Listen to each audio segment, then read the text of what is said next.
Kinsa man gyud founder sa Seventh-day Adventist, bro? Si Jesus. What? Bro, what are you talking about, man? Oh, Wala gawas ana, bro. What na ba laing founder? kanang gikan sa word found, no? Sa word found nakaka-plug ang among leader gyud si Jesus. Paano masabi? Ang founder niya na si Ellen G. White. Ang founder niya na si Ellen G. White.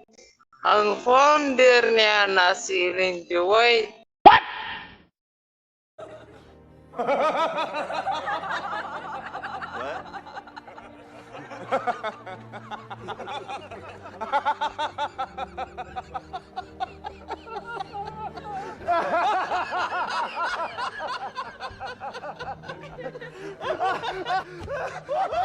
Jesus Christ, great.